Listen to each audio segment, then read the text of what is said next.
வாழ்ந்துருக்குறாங்க. ஆனால் அந்த காலத்தை முன்குறித்த அந்த காலத்தில் நம்ம வந்து விழுந்துட்டோம். அந்த முன்குறித்த காலத்து நமக்கு அந்த ஆஃபர் வந்துச்சு, நமக்கு அதிசய ஆசீர்வாதம் வந்துச்சு.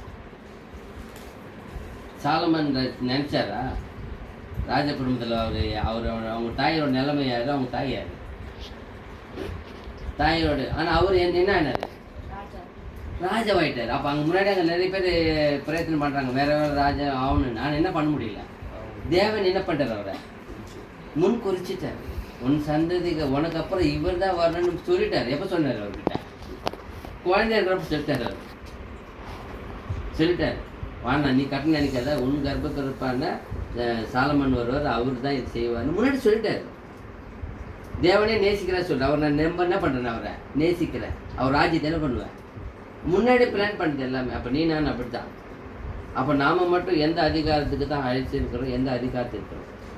இந்த அதிகாரம் யார் கையில் இருக்குது பாருங்கள். யோபு 25:2, யோபு எழுதின நிருபம் 25ஆம் அதிகாரம் 2ஆம் வசனம்.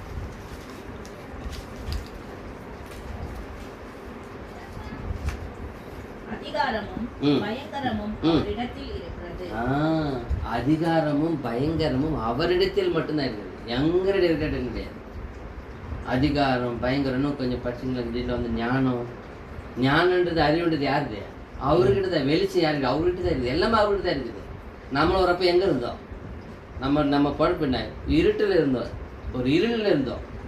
இருளான வாழ்க்கை நம்ம வாழ்க்கை தான். அது வெளிச்சமாக்குறது யாரு, அந்த அதிகாரத்தை கொடுத்தது யார் நமக்கு, அவர் தான் கொடுத்தார். பாருங்க, இன்னும் பேர் படிக்கலாம். அப்படியே கொலைசேர் 1:16 படிக்கலாம். இங்கே டீட்டில் சொல்லுவார், இன்னும் டீட்டில் சொல்லுவார்.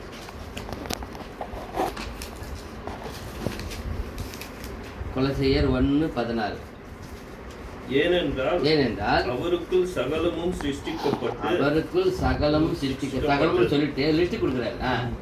பரலோகத்தில் உள்ளவைகளும் பூலோகத்தில் உள்ளவைகளும் காணப்படுகிறவையும் காணப்படாதவைகளுமான சகல வஸ்துக்களும் சிங்காசனங்களானாலும் கர்த்தத்துவங்களானாலும் துரைத்தனங்களானாலும் அதிகாரங்களானாலும் சகலமும் அவரை கொண்டும் அவருக்கென்றும் சிருஷ்டிக்கப்பட்டது. 12 விஷயம் சொல்றாங்க. அவரை கொன்றும் அவருக்கென்றும் சகலமும், அது பரலோகத்தில் இருக்கிறதாகட்டும், கண்ணுக்கு தெரியறதாகட்டும், கண்ணுக்கு தெரியாததாகட்டும், எல்லா அதிகாரங்களும் எல்லாமே அவர் தான். ஒன்றும் இல்லை, 5 வருஷத்துக்காண்டி இவ்வளோ ஃபைட் இவ்வளோ நடக்குது. ஒரு 1000 வருஷம் அதிகாரம் கூப்பிடுறாருன்னா 5 வருஷம் அதிகாரத்தை பார்க்குறோமா, 1000 வருஷத்தை பார்க்கணுமா, உலகத்துக்கு தெரியாது. சத்தியத்தை அறிந்த ஒரு தேவ புத்திரர்களும் தேவன் புதல்வன், அவங்க தேவன் குமாரர்கள், சத்தியத்தை அறிந்த எல்லாமே. யார் இயேசு கிறிஸ்து ஏற்றுக்கொண்டு பிதாதான் அமிச்சார்னு விசுவாசிக்கணும், நீங்கள் சத்தியவான். யார் அறிக்கையிட்டு யார் ஞானசாரம் பண்ணி நீங்கள் இன்னும் என்ன பண்ணுங்க, நிர்ணயிக்கப்பட்டவர்கள், குறிக்கப்பட்டவர்கள் லிஸ்ட்டில் போயிட்டீங்க, உங்கள் பேர் எழுதப்பட்டது பரலோகத்தில். அப்போ நீ நான் இப்போ எந்த நோக்கத்தை பார்க்கணும், 5 வருஷம் அதிகாரத்துக்கு போய் பார்த்துக்கிறோமா, 1000 வருஷம் அதிகாரத்தை பார்க்கணுமா? இந்த 5 வருஷம் அதிகாரத்துக்கு அவங்க பண்ணுற வேலைங்க எவ்வளோ பொய், எவ்வளோ பித்தலாட்டம், எவ்வளோ கொள்ளை, இவ்வளோ அநியாயம், அக்கிரம், ஒன்றுன்னா உண்மையாக இருக்குதா? நீ நானும் நமக்கு எதுக்கு அழைச்சார், நம்மக்கிட்ட என்ன அதிகாரம் கொடுக்கறதுக்காக அழைச்சார்? இந்த அல்பமான 5 வருஷமா தீர்க்க எப்போ நிரந்தரமாக 1000 வருஷம் அது எப்படி இருக்கு அந்த ராஜ்யம்? அதுக்கு தான் நம்ம அமைச்சிருக்கோம். இதை பற்றி நாம் கண்டுக்கும் காரணத்தை கேட்டோமா விட்டோமா ஆகிப்போச்சு. ஒரு நாள் ஜெபிக்கிற, ஆண்டவரே எங்கள் தேசத்தில் நடக்குது சித்தம், நீ யார் நிர்ணயிக்கிற, நீ நடத்து, அவ்வளோதான். ஆமாம் ஆகிப்போச்சு. ஜெபிக்காமல் இருக்கட்டும், ஜெபிச்சா ஏன் சொல்கிறார் இல்லையா, நீங்கள் இங்கே இருக்கிறப்ப இந்த ராஜ்யத்துக்காண்டி அதிகாரம் என்ன பண்ணீங்க, ஜெபிக்கணும்னு சொல்கிறது இல்லையா? ஜெபிக்க வேண்டியது கடமை. அதுக்காண்டி அது பின்னாடி ஓடுறதோ அது மேலே போட்டு வைக்கிறதோ அதெல்லாம் நம்மளோட வேலை இல்லை. ஏன்னா நீ அந்த மாதிரி அதிகாரத்துக்கு ஒன்றை பிறக்க வைக்கல, ஒன்றை வளர்க்க வைக்கல. ஒரு வளர்க்குறது எந்த அதிகாரத்துக்கு வளர்க்குறாரு? பரலோகத்தினுடைய அந்த ஆளுகை செய்கிற அந்த அதிகாரத்துக்கு ஒன்று அழைச்சிருக்கிற. அப்போ நீ போய் நான் இந்த அதிகாரத்தை போய் பார்த்தா, இந்த அதிகாரத்தை ஒரு நாள் என்ன பண்ணுவார், அவ்வளோ அவர் சொல்கிறார், எல்லா அதிகாரம் அவர் எடுத்துக்கு வர. அப்புறம் ஏசு கிறிஸ்து என்ன பண்ணுவார் வந்து அவரே, இந்த அதிகாரிகள் என்ன பண்ண சொல்கிறாரு, குயவனுடைய அந்த மண் பாண்டங்கள் நொறுக்கிறவங்க என்ன பண்ணுவாரா, அந்த அதிபதிகள் என்ன பண்ணுவாரா, எடுத்துருவேன்றார் அவரு. நான் எல்லாருமே கட் பண்ணி கிடச்சி அவ்வளோ இது சொல்ல. ஏன்னா இந்த அதிகாரம் வானான்னு டிசைட் ஆகிடுச்சுன்னா உடனே என்ன பண்ணுவேன், இந்த அதிகாரத்தை எல்லாம் என்ன சபைக்காண்டி வெயிட்டிங், நீ நானும் பரிபூர்வம் அந்த ராஜ்யத்துக்கு ஓகே ஆகிட்டோம்னா இந்த அதிகாரத்தை விட்டுடுவார் அவர். இந்த அதிகாரம் மாற்றணும். ஏன்னா பரலோகம் நம்ம ஜெபம் பண்ணுறோம் இல்லையா, எவ்வளோ ஜெபம் கற்றுக் கொடுத்தாருன்னா பரலோக ராஜ் எங்கே வரணும் வேண்டிங்கிறாரு, இங்கே வரணுன்னு வேண்டிங்கிறாரு சொல்லிட்டு போயிடாது இல்லையா. அந்த அதுதான் நம்மளோட ஆலோசனை. எந்த அதிகாரத்துக்கு தான் நீ பாட்டு பாடுற, யாராருக்கு அதிகாரம் என்ன, எல்லாருக்கும் அதிகாரம் கொடுத்துக்கிறாரு பாருங்களேன். 13 ரோமர் 13ஆம் அதிகாரம் 1, 2, 3 வசனம்.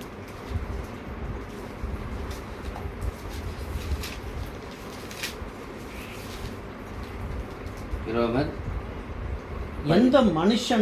எந்த மனுஷனும் மேலான அதிகாரம் உள்ளவர்களுக்கு கீழ்ப்படிய கடவன். ஏனென்றால் தேவனாலயன்றி ஒரு அதிகாரமும் இல்லை. என்ன சொல்றாரு, எந்த மனுஷன் மேலான அதிகாரத்துக்கு கீழ்ப்படியணும். ஏன் அப்படின்னா எந்த அதிகாரம் தேவனாலயன்றி ஒரு அதிகாரமும் இல்லை. உண்டாயிருக்கிற அதிகாரங்கள் தேவனாலே நியமிக்கப்பட்டிருக்கிறது. அதுதான் உண்டாயிருக்கிற அதிகாரங்கள் யாருக்கு நியமிக்கப்பட்டது, தேவனால் நியமிப்பு. இப்போ ஒரு எக்ஸாம்பிள் சொல்லணும்னா இயேசு கிறிஸ்து தான் முக்கியமான அந்த தேவனுடைய உலகத்தின் பாவத்தை சுமந்து தீர்த்து தேவ ஆட்டுக்குட்டி. பட் டேரக்டாக கூட அந்த ஆட்டுக்குட்டியாக இயேசு கிறிஸ்து பலி கொடுக்க முடியாது. இப்போ இது வரணும், ஒரு சாயல் வேணும். இந்த சாயல் யாராவது யூஸ் பண்ணிக்கிறார் பாருங்க. ஆதியிலேருந்து என்ன பண்ணிட்டாரு, மோசேக்கிட்ட என்ன சொல்கிறாரு, அங்கேருந்து ஒரு சாயை பண்ணுறாரு. நீங்கள் என்ன பண்ணுங்க, ஒரு அந்த அந்த ஆட்டுக்குட்டியை தேர்ந்தெடுங்கோ, அது மேலே எல்லாம் வச்சு ஜெபம் பண்ணுங்க, பாவத்தை சுமந்துங்க. இது ஒரு சாயலாக வந்து நிற்குது. லாஸ்ட் ஃபைனலாக வந்து இயேசு கிறிஸ்து என்ன பண்ணிட்டாங்க, இதோட வித்தியாசம்.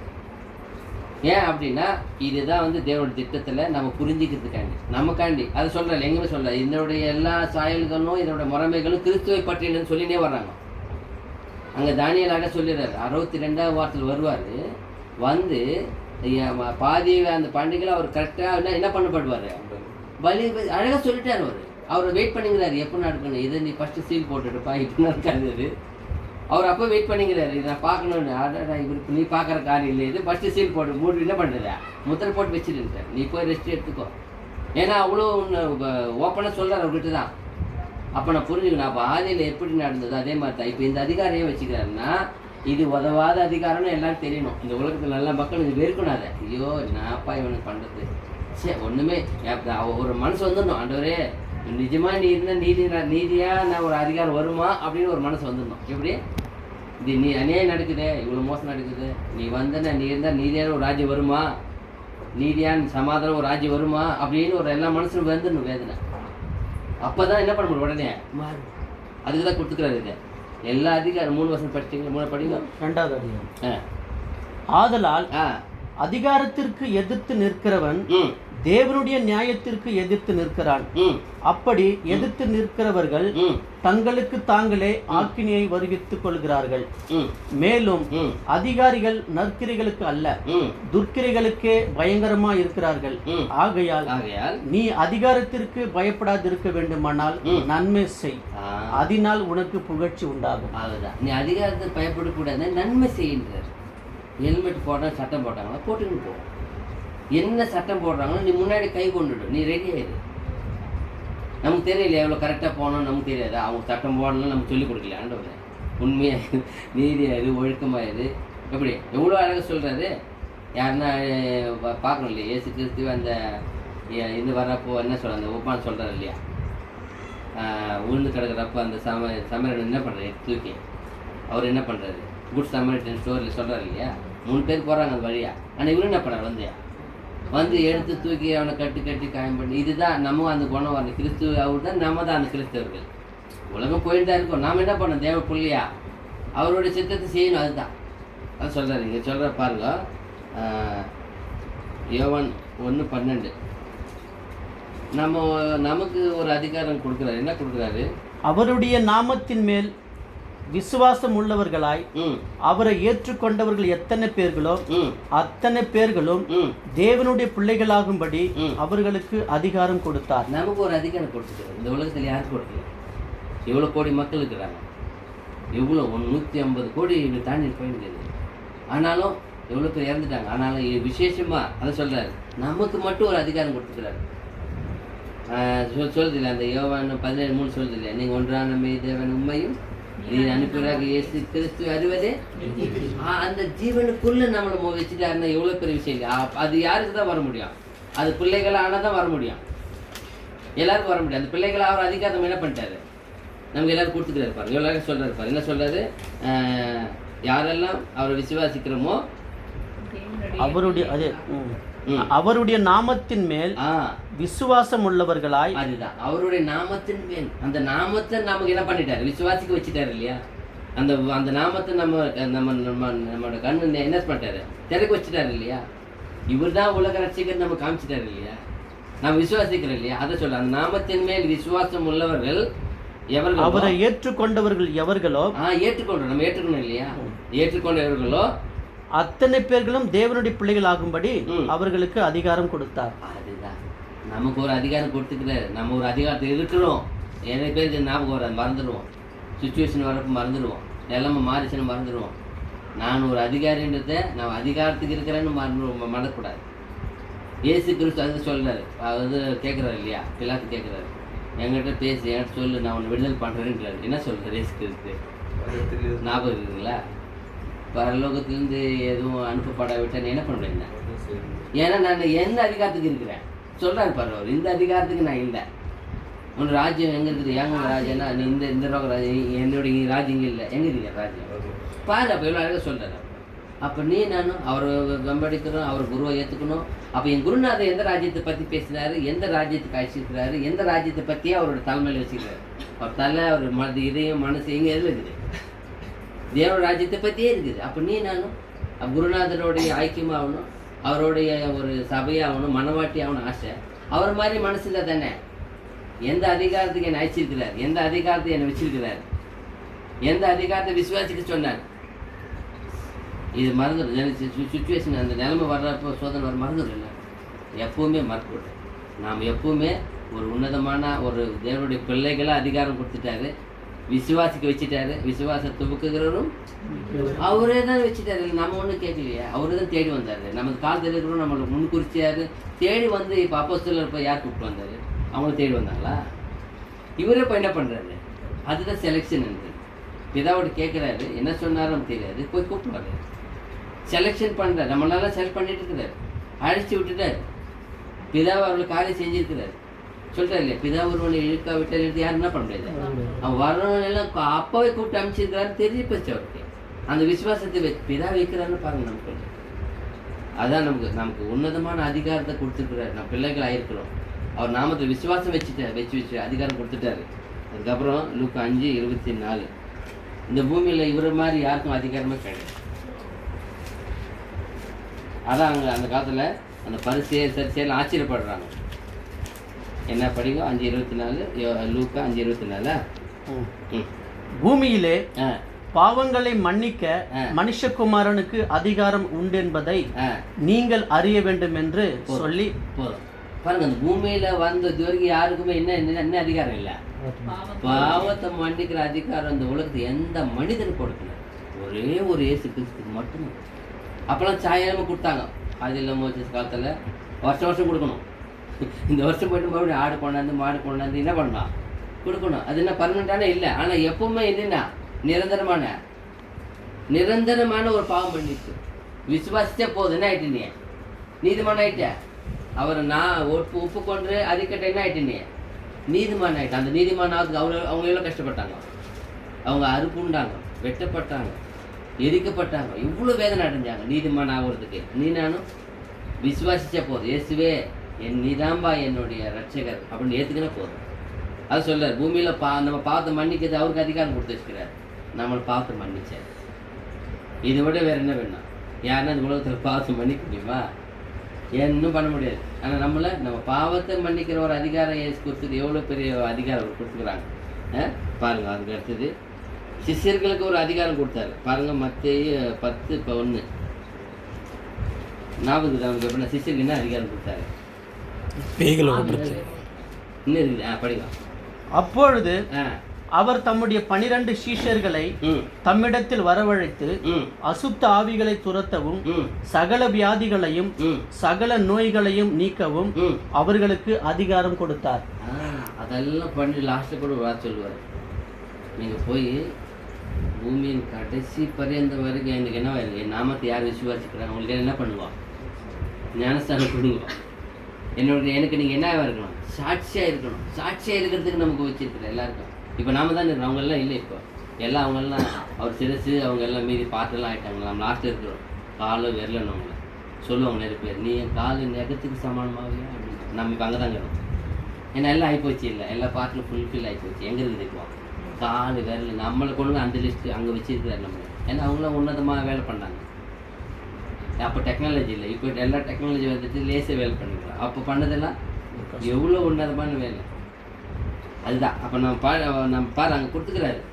அங்கே சிஷ்யர்களெல்லாம் ஒரு அதிகாரம் கொடுத்தாரு. அவங்க ஏன் அந்த உலக அதிகாரத்துக்கு போகல? போய் எப்போவுமே இயேசு கிறிஸ்துப்பட்டு அவங்க அந்த தேவனுடைய அந்த திட்டத்தை பார்த்துட்டாங்க, புரிஞ்சுக்கிட்டாங்க. இயேசு கிறிஸ்து சொல்கிற எல்லா விஷயத்தையும் உள்வாங்கி கொண்டாங்க. அதுக்காண்டி அவங்க உயிர் கொடுக்க துணிச்சிட்டாங்க. அதுக்கு தான் சொல்லிட்டார் அவர், என்னை காட்டில் நீங்கள் என்ன பண்ணுவீங்க? பெரிய காரியம் செஞ்சாங்க, செய்ய வச்சார். அவரே செஞ்சாங்கன்னு அவர் செய்ய வச்சார். சொல்கிறாரு, நீங்கள் எதுவும் பேசணும், நான் பேசுகிறேன்னு. என்னுடைய ஆவி வந்து உங்களை என்ன பண்ணுவோம் மத்தியில் பேசும். அவரே தேட்டரில் மேலே அனுப்பிட்டார், வச்சுட்டு போகிறார்.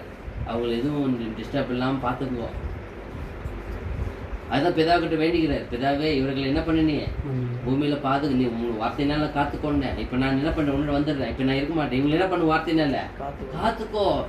எவ்வளோ, ஏன்னா அவங்கக்கிட்ட தான் திட்டத்தை வச்சுட்டு வந்திருக்கிற சொல்கிறார். அவரும் ஒரு சர்வ திட்டமும் இவங்க தான் வச்சுருக்கிற, ஃபவுண்டேஷன் போட்டு வச்சுக்கிற. இப்போ இந்த புனாதி தான் வளரணும். அதான் வளர்ந்துச்சு. இப்போ நீ நான் அங்கே இருக்கணும். அந்த அதிகாரத்தை மட்டும்தான் நம்மளோட அவங்க ஆலோசனையாக இருந்தது. வேறு என்ன இருந்ததா? இந்த அதிகாரியை வந்து அடிக்கிறாங்க, துன்புறுத்துறாங்க. அந்த அதிகாரத்தில் இந்த பவுலே மாறி வந்துட்டார், இந்த அதிகாரத்துக்கு வந்துட்டார். அந்த அதிகாரத்துக்கு விட்டுட்டார், வானான்ட்டார். அதை தான் பிறந்த, அதை தான் வந்தார். சொல்கிறார், நான் அதிலே பிறந்தேன், அதிலே வந்தேன். அந்த வேலைக்காண்டி எவ்வளோ பேர் எவ்வளோ ரிஸ்க் எடுக்கிறாங்க. ஆனால் இவர் எவ்வளோ பெரிய இருந்தாலும் தேவனுடைய அந்த அதிகாரத்துக்கு என்ன பண்ண கேட்டார். இயேசு கிறிஸ்து வாய்ஸ் கேட்டார், அவ்வளோதான். இந்த அல்லாத அது அதிகாரத்தை போட்டார். அப்போ வந்து போய் வாங்கிட்டு வர்றாரு. எல்லோரும் இழுத்து வந்து வாஷ் பண்ணி பொண்ணு வாங்கிட்டு வர்றாரு. அதிகாரிக்கிட்ட அதிகாரம் வாங்கிட்டு வந்தார். ஆனால் அந்த அதிகாரத்தெல்லாம் குப்பையில் போட்டார். ஏன்? அதை விட உன்னதமான அதிகாரி வந்து பேசுகிறார். அவர்கிட்ட பேசுகிறார். பேசினோடனே இந்த அதிகாரத்துக்கிட்ட இது ஒன்றுமே இல்லைன்னு போட்டார், மாறிட்டார். உடனே இயேசுவே கிறிஸ்துவன் என்ன பண்ணுறாரு? அறிக்கைறாரு. அப்போ எவ்வளோ பெரிய அந்த வார்த்தை விசுவாசிச்சிருப்பார். அதுதான் அப்போ அந்த எந்த அதிகாரத்துக்கு தான் அவருங்க பாட்டு பாட்டாங்க. எந்த அதிகாரத்தை நோக்கி ஓடினாங்க? உலக அதிகாரத்துக்கு பயந்தாங்களா? பயப்படவே இல்லை. முது காமிச்சாங்க, கழுத்தை கொடுத்துட்டாங்க. என்ன பண்ண முடியும்? உங்களால் தெரிஞ்சு போச்சு அவங்களுக்கு. இந்த அதிகாரத்தினால உயிரை எடுக்க முடியும், என் ஜீவனை ஒன்றும் பண்ண முடியல. நித்திய ஜீவனுக்குள்ளே தேவன் ஏற்படுறாரு. அதுக்கு தான் அவங்க தலை வணைஞ்சாங்க. அதுதான் நம்ம கூட பார்க்கணும். பாருங்க 2 Corinthians 10:8.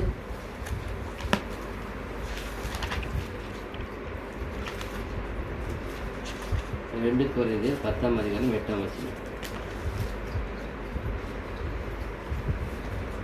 அவர்களில் சிலர் வேசித்தனம் பண்ணி ஒரே நாளில் 2 Corinthians 10:8 எங்கே போயிடுச்சு? 1 Corinthians அதான் என்ன.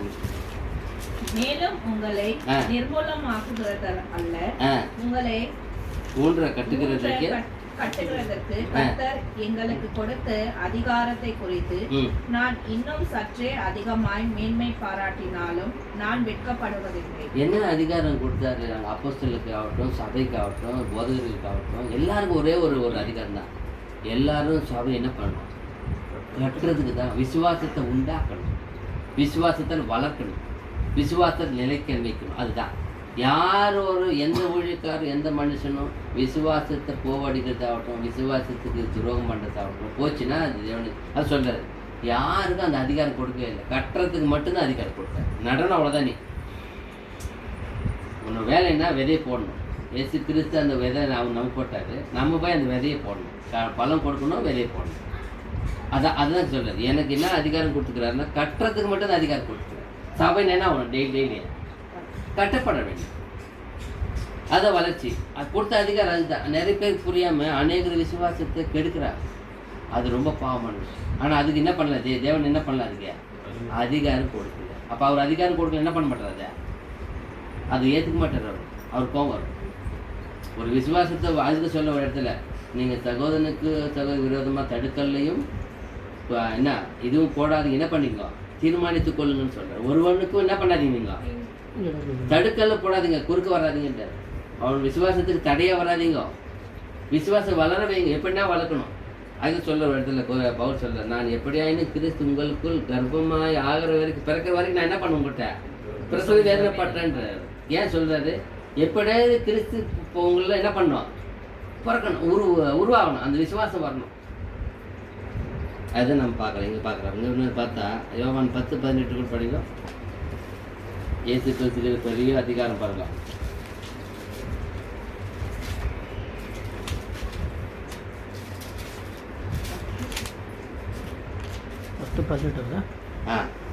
யோவான் 10:18.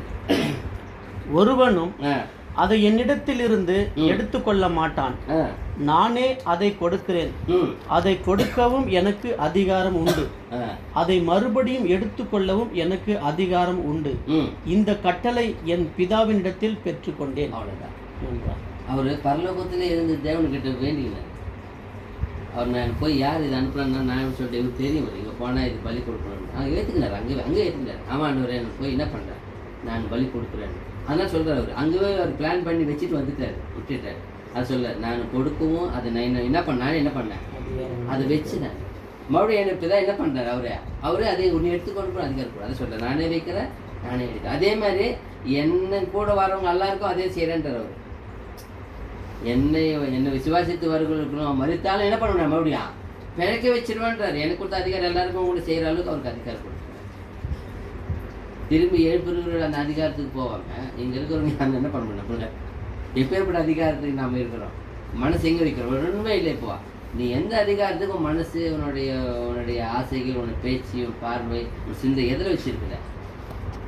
அல்பமான 5 வருஷமாக அவர் கணக்கில் பார்த்தா ஒரு வருஷம்ன்ற ஒரு 1000 வருஷம் எப்படி இருக்குது அவருக்கு? ஒரு நாள். அப்போ 5 வருஷம் எவ்வளோ நிமிஷம் வரும்? 1000 வருஷம் ஒரு நாள்னா 5 வருஷம் 8 நிமிஷம் வரும் அவர் கணக்கில். 5 நிமிஷம் வரலாமா? அதுவும் அதிகம் தான். நான் சொல்கிறேன், ஒரு வேலை அவர் கணக்கில் 5 நிமிஷம். அவர் அங்கேருந்து என்ன செய்யிருக்காரு? என் பிள்ளையா இருக்கிறான், அந்த 5 நிமிஷத்துக்கு ராஜ்யத்துக்கு ஓடிங்கிறான். என்ன பண்ண வருத்தப்படவே படுறேன். நான் 1000 வருஷம் கொடுக்குறேன்ற கூப்பிட்டு என் மகனுக்கு 1000 வருஷம் வாப்பா என் கூட உட்காந்து சிம்மாசனம் ஆளுகை செய்யுங்கப்பான்னு கூப்பிட்டா ஒன்றும் உதவாத ராஜ்யத்தை போய் பேசின்னு இருக்கிறாங்க. வேதப்படுவார பட மாட்டார். இப்போ உலகத்து தெரியாது, யாருக்கும் தெரியாது, அவங்கள பற்றி கவலைப்பட மாட்டார். ஏன்னா தெரியாது, ஒரே வார்த்தை போச்சு, தெரியாது. நமக்கு அந்த பரலோகத்தினுடைய அந்த ஆதாமிலிருந்து முதல் மணி சுஷ்டி எல்லாம் ஏன் மேல் எல்லா தூதர்களும் தெரியும், எல்லாரும் பற்றி தெரியும். நமக்கு கடைசியாக இருக்கிற எல்லா மனிதனுக்கு என்ன நடக்க போகுது, என்ன ஆக போகுது, என்ன ஆகுறாங்களோ எல்லாமே தெரியும். எல்லா விதமான ரட்சிப்பு தெரியும் நமக்கு. அவன் நம்ம மேலே வேதனை பண்ண மாட்டாரு. நம்ம பண்ணுற ஒரு தவறும் யாரை பாதிக்கும்? என்னப்பா இது இவ்வளோ உன்னத ராஜ்யத்துக்கு அழைச்சிருக்கிறேன், இவன் இப்போ இந்த ராஜ்யத்தை பற்றியே பேசிக்கிறான், அதே பார்த்துக்கிறான். நாத்திகம் மட்டும் வரான், உட்காரான், பார்க்குறான், மீதி நாள் போகிறான், ஒரு நாள் அந்த பக்கம் போகிறான், இன்னும் அந்த எவ்வளோ வேதனையாக இருக்கும். நம்ம சிந்திக்கணும். நாம் சிந்திச்சா தான் இது செய்ய முடியும், செய்ய முடியாது. இது தீர்மானம் பண்ணி ஆகணும். ஐயோ ஒருவேளை நான் தவறான ராஜ்யத்தில் பேசி மன்னிச்சிருப்பேன், இனிமேலாவது உயிர் இருக்கிற வரை உன்னோட சுவாசம் கொடுத்துருக்குறேன், இனிமேலாவது அந்த ராஜ்யத்துக்கு மட்டும்தான் நான் வேலை செய்வேன். அதுதான் சொல்கிறார் அவர். முதலாவது தேவன் ராஜ்யத்தையும் ஏன் சொல்ல முதலாவதுன்னு சொல்லிட்டார். நமக்கு மீதி பற்றி தெரியாது, அவங்கள பற்றி பேசல. நீ என்ன பண்ண? முதலாவது தேவனோட ராஜ்யத்தை நீதி என்ன பண்ண? தேடு, வேற எதுவும் தேடாத. அது சொல்ற, நீங்க இந்த உலகத்தின் வேலை அது ஆகாரத்துக்கு மாத்திரம் இல்லை, எந்த ஆகாரத்துக்கு செய்ய சொல்றாரு? நித்திய ஜீவனுக்கு அந்த ஆகாரத்துக்கு என்ன பண்ணுங்க? ஏன்னா உனக்கு தெரியாது, அவங்க இதுதான் கஷ்டப்படுவாங்க. நாம தான் 2 விதமாக ஆகாரத்துக்கு கஷ்டப்படணும். நமக்கு தெரிஞ்சு போச்சு இல்லையா? மனுஷன் ரொட்டீனாலே மாத்திரம் இல்லை, இதோட வாயிலிருந்து ஒரு வார்த்தையில் பிழைப்பான்னு சொல்லிட்டாரு இல்லையா குருநாதர்? அப்போ நாம் அதை தான் நம்ம ஆலோசனை பண்ணுறோம். 2 இது வச்சுருக்காரு நமக்கு. இந்த அதிகாரம் இல்லைப்பா, இந்த அதிகாரத்தை பற்றி பேசுறதும் நினைக்கிறதும் அதுக்கு போய் செய்யறதுன்னா சப்போர்ட் பண்ணுறது தகுதியே இல்லாது நமக்கு. ஏன்னா அவர் கோவம் வந்துடும். நீ எந்த ராஜ்யத்துக்கு செலக்ட் பண்ணிவிட்டு எந்த ராஜ்யத்தை வேலை பண்ணிட்டு இருக்கிறது கேட்பாரு, கேட்க மாட்டாங்க. நிறைய பேர் நம்ம தேவ பிள்ளைங்க பார்க்குற சபையில் இருக்கிறவங்க போயிட்டு அந்த எலெக்ஷன் அப்படி வேலை பண்ணுறது எல்லாம் பண்ணுறது அதெல்லாம். ஏன்னா நீ யாருன்றதை மறந்துட்டேன்றதை சொல்லுவார் நினைப்பார் அவர். நீ யாரு? நீ எவ்வளோ உன்னதமான தேவனுடைய பிள்ளை நீ. அதான் இங்கே பார்க்குறோம், கீழே பார்க்குறப்போ இங்கே பார்த்தீங்கன்னா தானியேல் இருக்கிறதுல ஒரு வருஷம் படிக்கலாம். தானியேல் 4:17 படித்தேன், ரொம்ப அழகாக இருக்கு பாருங்க.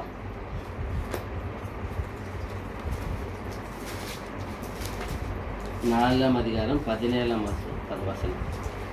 உன்னதமானவர் மனுஷருடைய ராஜ்யத்தில் ஆளுகை செய்து தமக்கு சித்தமானவனுக்கு அதை கொடுத்து மனுஷரில் தாழ்ந்தவனையும் அதன் மேல் அதிகாரியாக்குகிறார் என்று நரஜீவன்கள் அறியும்படிக்கு காவலாளரின் தீர்ப்பினால் இந்த காரியமும் பரிசுத்தவான்களின் மொழியினால் இந்த விசாரணையும் தீர்மானிக்கப்பட்டது என்றான். 3 வசனம் படிங்க. 4:3 அங்கே அவருடைய அடையாளங்கள் எவ்வளவு மகத்துவமும் அவருடைய அற்புதங்கள் எவ்வளவு வல்லமையுமாய் இருக்கிறது.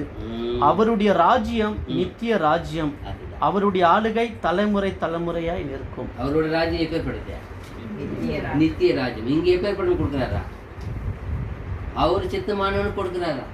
இந்த பூமி மீது நல்லா அழகாக எழுதுங்க. அந்த லைன் பாருங்க. பூமி மீது இருக்கிற எல்லா ராஜ்யம் சொல்லுறாங்க. அந்த லைன் படிங்க. நான் 17 வசனம் படிச்சுட்டாங்க. உன்னதமானவர் மனுஷருடைய ராஜ்யத்தில் பாருங்க. உன்னதமானவர் மனுஷனுடைய ராஜ்யத்தில் ஆளுகை செய்து. இங்க யார் ஆளுகை செய்யுது? மனுஷன் ராஜ்யத்தில் ஆளுகை யார் செய்யுது? அவர் செய்யறாருங்க. எங்க உன்னதமானவர் பூமியின் ராஜ்யத்தில் மனுஷ ராஜ்யத்தில் ஆளுகை செய்து தமக்கு சித்தமானவனுக்கு அதை கொடுத்து. போதும், அவ்வளவுதான். தமக்கு சித்தமானவனுக்கு கொடுத்து. யார் கொடுக்க முடியாது. அவர் என்ன நினைக்கிறாரு? யார் அவங்களுக்கு கொடுப்பார்? பூமியினுடைய ராஜ்யத்துல அவர் வந்து ஆளுகை செய்ய. அவர் ஆளுகை செய்யலன்னா இன்னும் எப்படி இருக்கும்? அவர் அவ்வளோ கண்ட்ரோல் பண்ண வச்சு இவ்வளோ இருக்குது. இன்னும் கண்ட்ரோல் இல்லைன்னா, அவருடைய அடித்தடி இல்லைன்னா என்ன ஆயிருக்கும் இன்னும் தேசம்? அதுதான் நம்ம பார்க்குறோம். 25ஆம் வசனம் படிங்க. அங்கே 25:4-25. உன்னதமானவர் மனுஷருடைய ராஜ்யத்தில் ஆளுகை செய்து தமக்கு சித்தமாய் இருக்கிறவனுக்கு அதை கொடுக்கிறார் என்பதை நீர் அறிந்து கொள்ளும் மட்டும் 7 காலங்கள் உம்முடைய பேரில் நடத்தும். இது என்ன அது சொல்றாரு? மனுஷராஜ் நீ தெரிஞ்ச ஏன்னா ஒருத்தர் அவர் தெரிஞ்ச கூட என்ன பண்றாரு? அவரு பாவம் பண்ற, அதிசயம் பண்றாரு. அவர் தேவனுக்கு கொடுத்த ராஜ்யத்தை எல்லாம் அவரு எல்லாம் பண்ணிட்டா என்னுடைய மகிமையினால் என்னுடைய ஞானத்தில் கட்டணும்னு நினைக்கிறார் அவர். அப்போதான் அவருக்கு என்ன பண்ணுறாரு? போய் என்ன பண்ணேன்? பில்லு மேய்ஞ்சிட்டு வந்து மாடு மாதிரி அனுப்பிச்சிடுறாரு. அப்போ சொல்ற நீ அறிந்து கொள்ள மட்டும் 7 வருஷம் என்ன பண்ணு? நீ போய் போ, அவ்வளோதான் இருக்காரு. அப்படிதான் வந்து அவர் வந்து சொல்றாரு, ஐயோ நான் எனக்கு உணர்வு வந்தது, உண்மை அது, சத்தியம் அது, இவர் மட்டும்தான் தேவை. அப்பதான் ஒத்துக்கிறாரு. பூமியின் மேல மனுஷ ராஜ்யத்தில் அவர் சித்தமான செய்யறாரு, ஆளுகை செய்யற அவர் தான். அதுக்கு தான் எங்க பார்த்தா நம்ம தாவீது சிங்க யாரோட இது என்ன சொல்றவரு? தேவனே உம்முடைய சிம்மாசனம் தார். அவர் எங்குமே யாரோட சிம்மாசனம் அது? தாவீது உண்மையா இருந்ததால கடைசி வரைக்கும் அவர் பேரை வச்சுட்டாரு. இவர் ஆக்சுவலி யாரோட சிம்மாசனம் அது? பாருங்க, எடுத்து தேவனுடைய சிம்மாசனம் தான் போட்டுக்கோங்க. தேவனே உம்முடைய சிம்மாசனம், தேவனுடைய உம்முடைய, அதுதான் தேவனுடைய சிம்மாசனம் தான் அது. ஆனா அது உண்மையா இருந்ததால அதுதான் இவர் தூக்கி என்ன பண்றாரு? உட்கார வச்சு இவருக்கு பேர் கொடுத்தாரு லாஸ்ட் வரைக்கும். தாவீது சிம்மாசனம், தாவீது பட்டணம்னு பேர். ஏன் சொல்லுங்க? அவ்வளோ அழகா தேவனுக்கு விருப்பமா இருந்தால.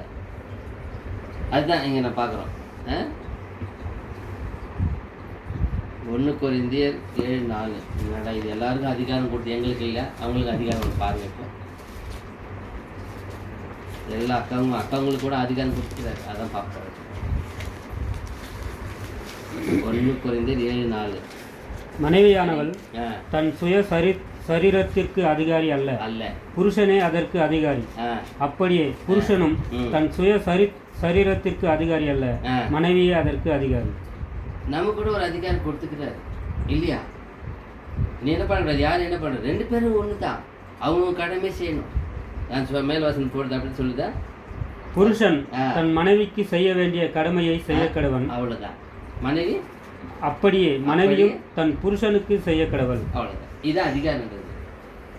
ஏதோ அதிகாரம் இருக்குதுன்னு நீ எடுத்து 4 அடி அடிக்கிறது, நான் எடுத்து 4 அடி அடிக்கிறதுக்கு அதிகாரம் இல்லையா? அது இல்லை. அது எப்படி அப்படிதான் அடிக்குது இல்லையா? எனக்கு அதிகாரம் கொடுத்துட்டேன்னா அடிக்கிறதுக்கு அதிகாரம் இல்லை, அன்பை நடத்துறதுக்கு அதிகாரம். கடமை செய்ய கடவன், கடமை செய்ய கடவுள். அவ்வளோதான். உங்களுக்கு எந்த அதிகாரத்தையும் மிஸ்யூஸ் பண்ணக்கூடாது. இந்த சரீரத்துக்கு நானில் அதிகாரி, அந்த சரீரத்துக்கு அவங்கள அதிகாரி, ஆப்போசிட் வச்சுக்கிறாரு. அதுதான் எந்த அளவுக்கு வச்சுக்கிறாரு பாருங்க. இது நாம் புரிஞ்சுக்கினா தானே. புரிஞ்சுக்கலன்னா ஆகும், சண்டை தான் வரும். ஓஹோ இது இப்படி போட்டுருக்குதா? மனுஷனுக்கு அப்போ எல்லாருக்கும் அதிகாரம் கொடுத்துக்கிறாரு. இல்லைன்னு சொன்னால் எல்லாருக்கும் 6 அறிவு வச்சுட்டு இருந்தாங்க. மிருகங்கள் என்ன ஆகிட்டு இருந்தாங்க? எல்லாம் மீங்கிட்டு இருக்காரு, சாப்பிட்ருக்காரு. அதுக்கு என்ன பண்ணாங்க? 5 அறிவு, 4 அறிவு, 3 அறிவு, 2 அறிவு, 1 அறிவு வச்சுட்டாரு. 1 அறிவுலேருந்து ஸ்டார்ட் பண்ணி 5 வரைக்கும் முடிச்சிட்டாரு. நமக்கு என்ன பண்ணிட்டாரு? 6 6 சென்ட் வச்சுட்டாரு இல்லையா? 6 அறிவு வச்சுட்டாரு இல்லையா?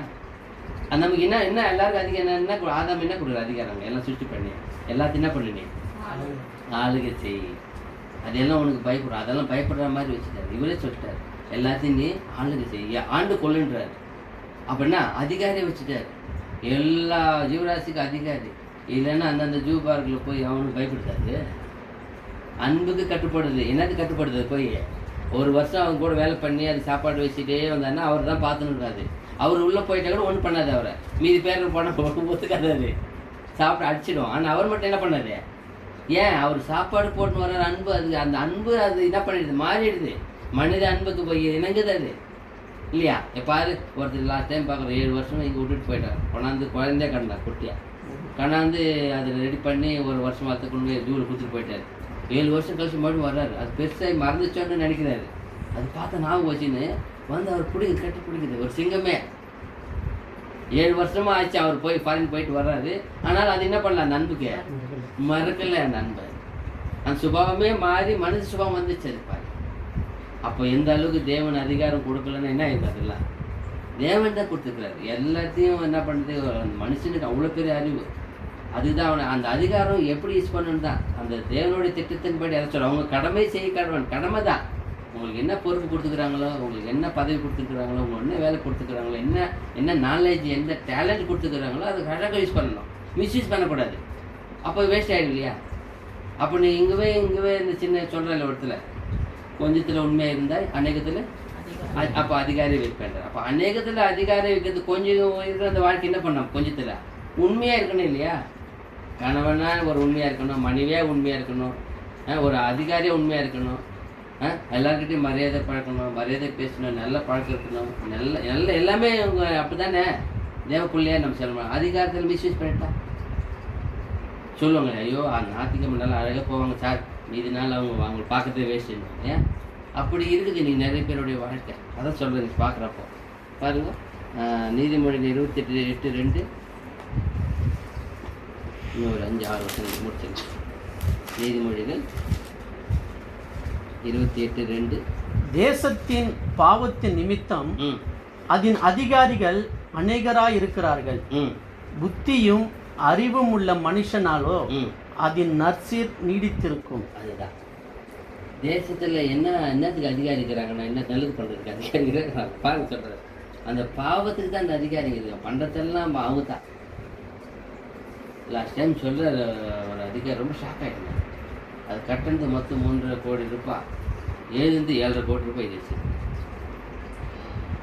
பாருங்கள் எப்படி 3 ஆகும். இன்னும் ஒரு 50 கிலோ சொல்கிறாரு அவருக்கு. ஆக்சிடென்ட் என்ன இவ்வளோ சொன்னோம் சார், கம்மி பண்ண மாட்டேங்க. இவர் தான் அப்படின்னு பார்த்தா இவங்க மேலே இருக்கிறவங்க அவங்க கற்றுக் கொடுத்துருப்பாங்க. அவர் கேட்ட சொல்கிறார், எங்கள் ஆஃபீஸ் கற்றுக் கொடுத்துருப்பாங்க, அவங்க அப்படி தான் பண்ணிக்கிறாங்க. அப்போ எல்லாமே பாதி என்ன ஆகுது இப்போ பாருங்க. அப்போ எவ்வளோ அநியாயம் இல்லையா? பாதிக்கு பாதி, ₹1 ₹2 இல்லை, பாதிக்கு பாதி அதிகமாக.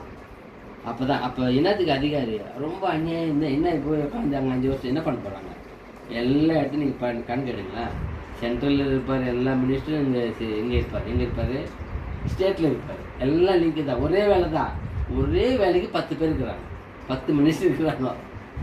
ஒன்றுமே இல்லை. அந்த டிரான்ஸ்ஃபர் பண்ணி ஃபைல் தான் வேஸ்ட்டு, அங்கே டிரைவர் தான் வேஸ்ட்டு, வேலைக்காரர் வேஸ்ட்டு. அங்கே செய்கிறது யாரோ ஒரு சிலர் தான். ஒரே மினிஸ்டரு ஒரே வேலை செய்யறதுக்கு அவர் கூட கேட்க பார்த்தீங்கன்னா 20-30 பேர் இருக்கிறாங்க. அதில் வேறு ஸ்பெஷல் IAS ஆஃபீஸர் இருப்பாங்க, அவங்க செப்பரேட்டு கவர்மெண்ட், அவங்க கவர்மெண்ட் சேலரி அவங்க சம்மந்தமே இல்லை. ஆனால் அவங்க கூட இருப்பாங்க, அவங்க தான் மொத்த வேலை செய்கிறது, எல்லா அலசும் கொடுக்குறது அவங்க தான், அட்வைஸ் பண்ணுறதெல்லாம் இவங்க பேர் அவ்வளோதான். மினிஸ்டருக்கு என்ன வரும், என்ன வரும் சொல்லி அந்த பக்கத்தில் அந்த IAS ஆஃபீஸை வச்சுக்கிட்டு தான் பண்ணுவார். எல்லாம் அவர் பண்ணி டேலண்ட் கொடுக்கறது தான் இவங்க பேர் வழங்கிட்டவங்க தான். இவருக்கு போய் எடுத்து கொடுத்து ஃபோட்டோ போட்டு வந்து எடுத்தவங்க.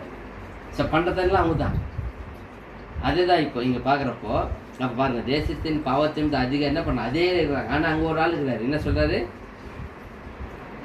புத்தியுள்ள மனுஷனோ மனுஷனாலே அறிவுள்ள மனுஷனாலோ அதன் நற்சீர் நீடித்திருக்கும். அதுதான் அந்த அறிவுள்ள மனுஷனா, அந்த அறிவுள்ளவனை தான் நம்மளை வச்சிருக்காரு, நம்மளை அந்த அதிகாரத்துக்கு கூப்பிட்டுருக்காரு. அறிவாளியே இரு, என் பிள்ளையா இரு. ஏசு கிறிஸ்து எப்படி ஞானி, அந்த ஞானியோட நம்மளை போய் வச்சுட்டார். நம்மளும் என்ன ஆகிடும், இப்போ என்ன போகிறோம், நீங்களும் ஞானவான்கள், அவ்வளோதான். அவர் ஞானி, நீங்கள் ஞானவான்கள். நான் போடவே இருக்கிறோம், அவருடைய மனவாட்டியே இருக்கிறோம். சபையாக இருக்கிறோம். அதுதான் பொருத்தம். அதான் சொல்கிறார் பாருங்க, எபேசியர் 6:12.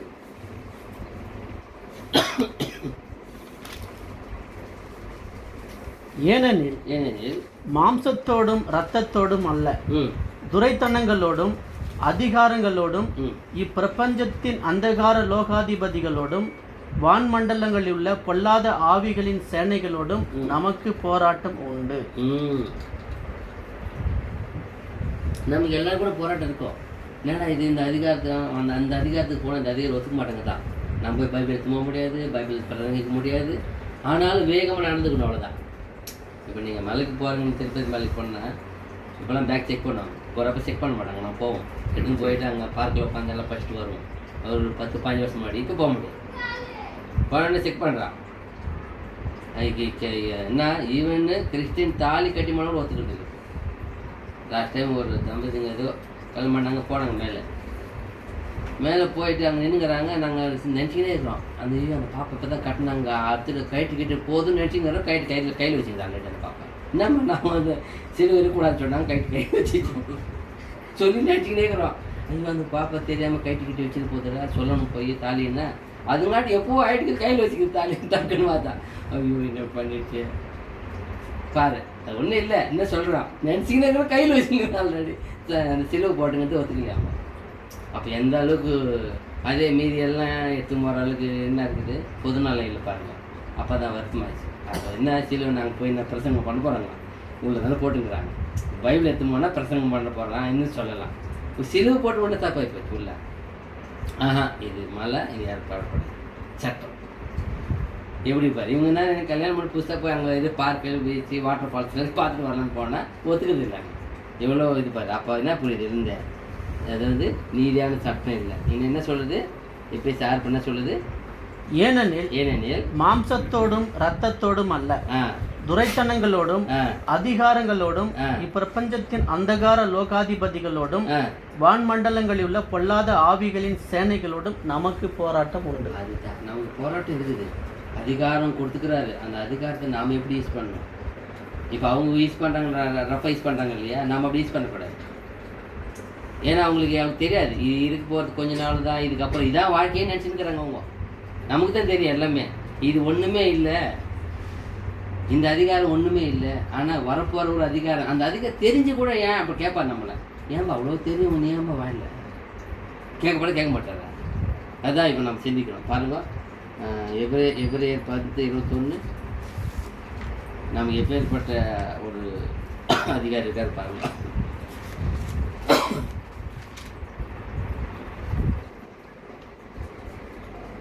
தேவனுடைய வீட்டின் மேல் அதிகாரியான மகா ஆசாரியர் நமக்கு ஒருவர் இருக்கிறபடினாலும், அதுதான் நமக்கு ஒரு தேவனுடைய வீட்டில் மேலே இருக்கிற ஒரு அதிகாரி நமக்கு இருக்கிறார், நம்ம கிடச்சிருக்கிறார்.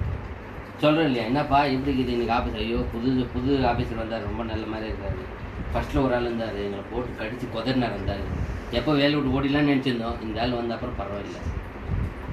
ஏன்னா அவங்க ஆன்மாவுக்கு என்ன கிடச்சிருக்குது, ஒரு சமாதானம், நிம்மதி. அதானே, அதாங்க சொல்கிறார். நமக்கு தேவனுடைய வீட்டின் மேலே யார் இருக்கிறாரு, மகா ஆசாரியர் நமக்கு ஒருவர். அது மேலே படிங்க, தேவனுடைய வீட்டின் மேல் அதிகாரியான மகா ஆசாரியார். அதிகாரியான மகா ஆசாரியர், அதிகாரி அவர் பவர் இருக்குது அவருக்கு. ஆசாரியர்னா என்ன பண்ண முடியாது, சாப்பிட்டு அவர் ஒன்றும் பண்ண மாட்டார். இவருக்கு அதிகாரம் வேறு கொடுத்துருக்கிறார், 2 இருக்குது. ஏசு கிறிஸ்துக்கு மட்டும்தான் தீர்ப்பு பண்ணுற அதிகாரம் கொடுத்துருக்காரு, யாருக்கு கொடுக்கல தெரியல. யாருக்குமே தீர்ப்பு பண்ணுற அதிகாரம் முழுவதும் யாருக்கு கொடுத்துட்டாரு, இப்போ ஏசு கிறிஸ்துவை படிச்சுட்டார். அப்போ எவ்வளோ பேர் அதிகாரம் தான் தீர்ப்பு பண்ண முடியும். 2 வேலை பண்ணுவார் அவர். எல்லாம் ஆச்சாரியாகவும் இருப்பார், தீர்ப்பதியாக இருப்பார். அதிகாரம் கையில் கொடுத்துருக்காரு. அதுதான் நம்ம கையிலும் கொடுத்து பார்த்தா அப்படித்தான். ராஜாக்களும் ஆசிரியர், அதை 2 விஷயம் கொடுக்குறாரு. ராஜானா ஆளுமை, இங்கே ஆசிரியர்னா பலி. அந்த பலி எப்படி இருக்கும், ஏசு கிறிஸ்து பலி மாதிரி இருக்கணும். ஆளுகை எப்படி இருக்கணும், தாவீது சிங்க ராஜ மாதிரி எல்லாமே எப்படி ஜெயிச்சு போகிற மாதிரி உன்னதமான ஆளுகையாக இருக்கும். அப்போ 2 வேலை பண்ணணும். அதுதான் இங்கே சொல்கிறது. அப்பேற்பட்ட உன்னதமான அதிகாரி நமக்கு கிடச்சிருக்கிறார். தேவனோட வீட்டின் மேல் நமக்கு என்ன ஒரு அதிகாரியான ஒரு ஆசிரியர் கிடச்சிருக்கிறாருன்னு பார்க்கலாம். எவ்வளோ பெரிய புண்ணியம். 17:2 யோவான் சுவிசேஷம் 17:2. பிதாவே, வேலை வந்தது, நீர் உம்முடைய குமாரனுக்கு தந்தளின யாவருக்கும் அவர் நித்திய ஜீவனை கொடுக்கும் பொருட்டு மாம்சமான யாவர் மேலும் நீர் அவருக்கு அதிகாரம் கொடுத்தபடியே. அதுதான் எல்லாருக்கும் அது நித்திய ஜீவன் கொடுக்குற அதிகாரம் யாரும் கொடுத்துருக்கிறாரு? ஏசு கொடுத்துருக்காரு. அப்போ நாம் போய் அவருக்கு கூட அவர் கையில் இருந்தா, அவர் கையில் இருந்தா, அவருடைய மனவாட்டி நமக்கு என்ன கிடைக்க போகுது? நம்ம செலக்ட் ஆகி நமக்கு கொடுப்பாரு இல்லையா? என்ன சொல்ற பழக்க சொல்ற மாதிரி படிக்கிறது. பிதாவே பிதாவே வேலை வந்தது, நீர் உம்முடைய குமாரனுக்கு தந்தளின யாவருக்கும் அவர் நித்திய ஜீவனை கொடுக்கும் பொருட்டு மாம்சமான யாவர் மேலும் நீர் அவர்களுக்கு அதிகாரம் கொடுத்தபடியே. அதிகாரம் நித்திய ஜீவனே கொடுக்கிற நம்ம அந்த அதிகாரம் நாம தேவனோட அதிகாரத்துக்குள்ள போயிட்டா நித்திய ஜீவனை கொடுத்துருக்காரு. நம்ம அதிகாரிக்கிட்ட போனோம் இல்லையா? நிறைய பேர் பார்க்கணும் இல்லையா? எல்லாம் அந்த ஒரு ஏதோ ஒரு ரூல்ஸ் போடுவாங்க டக்குன்னு எல்லாம் போயிட்டு திடீர்னு ஓட்டர் கார்டு மாற்று, ஆதார் கார்டு மாற்று, ஒரு சிலர் டக்குன்னு மாஸ்டரை மாற்றிட்டு வந்துடுவாங்க. ஒரு சிலர் எல்லாம் தெரியாது அந்த விஷயமே. ஐயோ அது அந்த அந்த முடிஞ்சு போனவர் போவாங்க. என்ன பண்ண முடியாது? ஃபைன் போடணும், ஆகாதுன்னுவாங்க. ஏன் சொல்லுங்க, எப்போ அந்த ஆஃபர் கிடைக்குது அப்போ போய் என்ன பண்ணாங்க? அப்போ தான் பண்ணிக்க முடியும். லாஸ்ட் டைம் கூட இங்கே போட்டாங்க பெனால்ட்டி, அந்த வண்டிகள்லாம் பாதி கட்டினா போதுன்னு. டக்குன்னு என்ன பண்ணுறாங்க, எல்லாரும் கட்டிட்டு வந்துட்டாங்க. கடை வாங்கி கூட கட்டிட்டாங்க. என்னென்னா பாதி பணம் மீது இல்லையா? அது ஒரு குறிப்பிட்ட டைம் தான் இருப்பாங்க, ஒரு மாதமா இவ்வளோ தான், அவ்வளோதான், அதுக்கப்புறம் இல்லை இல்லையா? அது மாதிரி தான் நமக்கு நீங்கள் பார்க்கலாம். இப்போ நமக்கு நல்ல ஒரு ஆஃபர் கொடுத்துக்கிறாரு. உங்களுக்கு நித்திய ஜீவன் அவர் அதிகாரத்துக்கு கீழே போயிட்டா அவர் என்ன பண்ண நமக்கு நித்திய ஜீவன் கொடுக்குறாரு. அதுதான் நம்ம கவனிக்கணும். பாருங்கள், கொலை செய்து 1:13 நாம் எந்த அதிகாரத்தில் இருந்தோம், எங்கேருந்து விடுதலை பண்ணார் பாருங்க. இருளில் அதிகாரத்தில் நின்று நம்மை விடுதலையாக்கி. நம்ம ஒரு அப்போ எந்த வாழ்க்கை நம்ம வாழ்க்கை இருளில் ஒரு அதிகாரத்தில் இருந்து சாத்தானுடைய கையில் இருந்தோன்னு அர்த்தம். அது இருள் அதிகாரம் யார்? இருளுக்கு யார் அதிகாரி? அவன் தானே.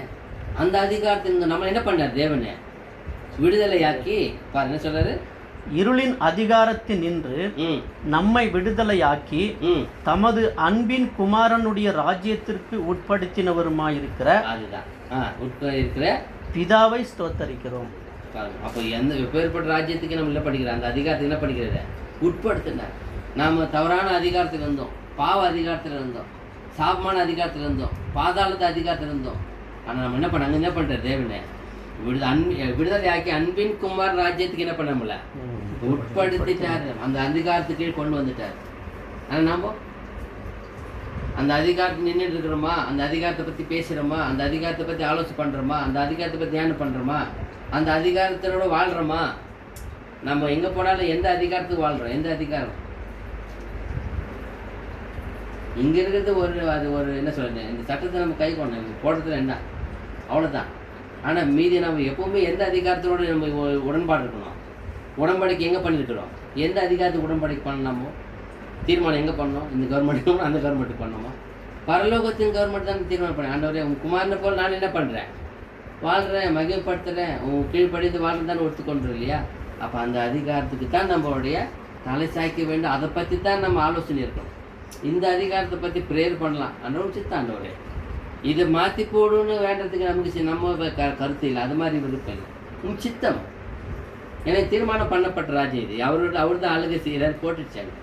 நீனு நான் என்ன பண்ணா உன் சித்தம், உன் சித்தம் நடத்துங்க, உன் சித்தத்துக்கு தான் நான் அடிமை. அவ்வளோதான். இன்னொரு வசனம் படிச்சு முடிச்சல. வெளிப்படுத்தல் 2:26. வெளிப்படுத்தல் 2ஆம் அதிகாரம் 26ஆம் வசனம்.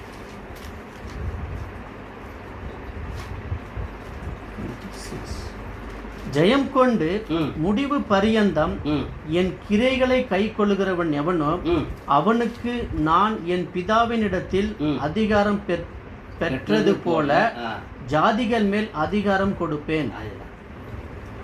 நீ நானும் முடிவு பறிந்து அந்த தேவனுடைய ராஜ்யத்தை பற்றி அதிகாரத்தை நிலைத்திருந்து வாழ்ந்து இறந்துட்டா உன்னை எழுப்பி என்ன பண்றாங்க? உனக்கு என்ன பண்றா? ஜாதிகள் மேல என்ன பண்ற? உனக்கு அதிகாரம் கொடுக்குறாரு. வாழுமை செய்ய சொல்லி அதிகாரம் கிடைக்க போகுது. எவ்வளோ வருஷம்? 1 வருஷம் 2 வருஷம் 1000 வருஷம். அப்போ நம்மளுடைய சிந்தையில் அதுதான் இருக்கணும். வேறு எந்த அதிகாரத்தை பற்றி நம்ம கவலைப்பட வேண்டியது இல்லை. ஒரே ஒரு தேவனுடைய ராஜ்யத்துக்கு மட்டும்தான் கவலை. அவர் எதை பற்றி யார் கவலைப்பட்டார்? ஏசு எதை பற்றி கவலைப்படுறாரு? அப்போஸ்தலர் பவுல் எதை பற்றி கவலைப்படுறாரு? அதுதான் அவருடைய தான். தேவனே அதை சொல்றாரு, எப்படியாய் நான் அவருடைய மரித்தோடைய அந்த உயிர்த்தது என்ன பண்ண, எப்படின்னா நான் என்ன பண்ணுவான், பங்கு அடைய வேண்டும். அதுதான் அவருடைய ஆசை தான். அந்த ராஜ்யத்தில் தான், அந்த அதிகாரத்தில் தான் நான் போகணும். இங்கே இவ்வளோ அதிகாரம் இருந்ததை பார்த்துட்டாரு. இது ஒன்றுமே இல்லாத அதிகாரம் தெரிஞ்சு போச்சு அவர். அதுதான் அந்த வசனத்தை பாருங்க, மறுபடியும் படிங்க. என்ன சொல்றாரு? ஜெயம் கொண்டு முடிவு பரியந்தம் என் கிரைகளை கை கொள்ளுகிறவன் எவனோ அவனுக்கு நான் என் பிதாவினிடத்தில் அதிகாரம் பெற்றது போல ஜாதிகள் மேல் அதிகாரம் கொடுப்பேன். பாருங்க எவ்வளவு பெரிய ஆசீர்வாதம் பாருங்க. அவர் பெற்றுக்கிறாரா? பிதாவினிடத்தில் அவர் பெற்றாரு. அதை நான் உங்களுக்கு கொடுக்குறேன்றார். அவர் சபையை கொடுக்க போறாரு. அப்போ நம்ம பெற்றுக்கொள்ள தகுதியாக இருக்கிறோமா? இப்போ எல்லாருக்கும் ஒரு இடத்துல எங்கே ஜெயிக்கிறாங்க அவங்களுக்கு தான் அங்கே கொண்டு போய் மேலே உட்கார இது கிடைக்கும் இல்லையா? கேபினெட்டில் போய் சென்ட்ரல் கவர்மெண்ட் உட்கார முடியாது. இங்கே போய் ஜெயிக்கலாம் என்ன பண்ண முடியாது. அது வேறு கோட்டாவில் போட்டு இது எடுக்கிறாங்க. ஆனால் ரூல்ஸ் பிரகாரம் ஜெயிக்கணும் தான் அங்கே என்ன இருக்குது, அங்கே அக்கு இருக்குது. நாம் இங்கே ஒன்றுமே பண்ணாமல், இங்கே ஒன்றுமே எந்த காரியம் பண்ணாமல் ஜெயிக்காமல் போய் உட்காந்துட்டு ஒன்றுமே இல்லாமல் என்ன போயிடும், வேஸ்ட் ஆகிடும். அதை நம்ம எங்கே சொல்கிறோம், ஜெயம் கொண்டு என்ன சொல்கிற, முடிவு பரிந்தும் நிலை திருப்பவனே சொல்லிட்டார். அப்போ ஒரே ஒரு தாட் தான் நமக்கு. எந்த அதிகாரத்துக்கு நான் அழைக்கப்பட்டிருக்கிறேன், எந்த அதிகாரத்தில் நான் விசுவாசிக்கிறேன், எந்த அதிகாரத்தை நான் பேசுகிறேன், எந்த அதிகாரத்துக்காண்டி நான் கீழ்ப்படிந்து வாழறேன். அது சொல்கிறார் ஒரு இடத்துல, சொல்கிறார், நீங்கள் இந்த உலக மனிதர் பேசுகிற சட்டத்துக்கே பயப்படுறீங்களா? தேவனுடைய சட்டம் நம்மகிட்ட வந்தது. இதெல்லாம் மனிதர்கள் நியமிக்க சட்டத்திட்டம் தானே. ஆனால் தேவனுடைய சட்டத்திட்டம் அது எவ்வளோ உன்னதமான விஷயம் இருக்குது. அதுதான் நம்ம தெரிஞ்சிருக்கிறோம். நம்ம தெரியாதுங்களா? அதுதான் நம்ம என்ன பண்ணுறோன்னா, அந்த ஃபஸ்ட்டு வசனம் படிச்சிடுங்க. நீதிமொழிகள் 8:15.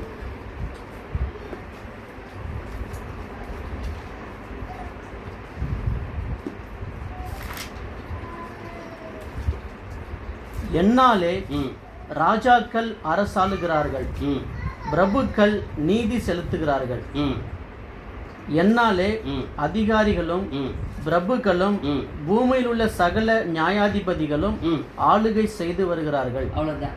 என்னாலே அவரால் தான் எல்லாம் நடக்குது. எல்லாம் நடக்கிறது எல்லாமே அவரால் தான். அவருடைய அனுமதி இல்லாமல் ஒன்று கூட நடக்காதீங்க, நடக்க ஆகாது. அவர் தானே சிருஷ்டி பண்ணி நம்மளை வச்சுருக்காரு. எல்லா மனித ஆத்மாக்களும் அவருடைய உயிர் தானே. அவர் சித்தம் நடக்கணும். அதனால் நாம் என்ன பண்ணுறோம், எதையா நம்ம போட்டு இந்த ராஜ்யத்தை பற்றி தலைமையில் போட்டுக்கணும். நம்ம அதை பற்றி பேசுறது, அதை பற்றி நினைக்கிறது, அதை பற்றி திங்க் பண்ணுறது, அது ஒன்றுமே இல்லாததுக்கு இவ்வளோ நம்ம போடணும். நம்ம ஏன் உன்னதமானது எல்லாமே இருக்கக்கூடிய பரிபூர்ணமான ராஜ்யத்தினுடைய அதிகாரிகளா, பிள்ளைகளா, ஒரு அதிபதிகளை நம்மளை ஏற்படுத்தி அழைச்சிருக்கிறாரு. அப்போ அதைத்தான் நம்ம எப்பவும் என்ன பண்ணோம். என்னவோ நான் ஜெபம் பண்ணுறப்ப எனக்கு கொடுத்தாரு. இதை அந்த வசனம் வந்துச்சு, ஒரு வருஷம் வந்துச்சு. எனக்கு அப்படியே குத்தி கொலை பண்ணிச்சு. என்னப்பா இது, இந்த அதிகாரம் இப்படி? ஆமாம், அந்த அதிகாரம் என்னடா இருக்குது, இது பாருன்றார். என்ன இருக்குது அந்த அதிகாரம்? நான் தானே எல்லாம் பண்ணுறேன். அதனால் எனக்கு அருமையான தேவ பிள்ளைகளே, நாம் என்ன பண்ணக்கூடாது, உலக அதிகாரத்துக்கு பற்றி நாம் அதை பற்றி நம்ம எதுவும் திங்க் பண்ணி வருத்தப்படக்கூடாது. தேவனுடைய அதிகாரத்துக்கு நம்ம அழைச்சிருக்கிறார். அந்த அதிகாரத்தை மட்டும் நம்ம விசுவாசித்து வாழ்ந்து அவருடைய சொன்னபடி ஜெயிச்சு நின்று அந்த ஆசீர்வாதம் பெரும்படியாக தேவன் தாமே நம் அனைவருக்கும் கிருபை செய்வாராக. கேட்ட அனைவருக்கும் நன்றி, வணக்கம்.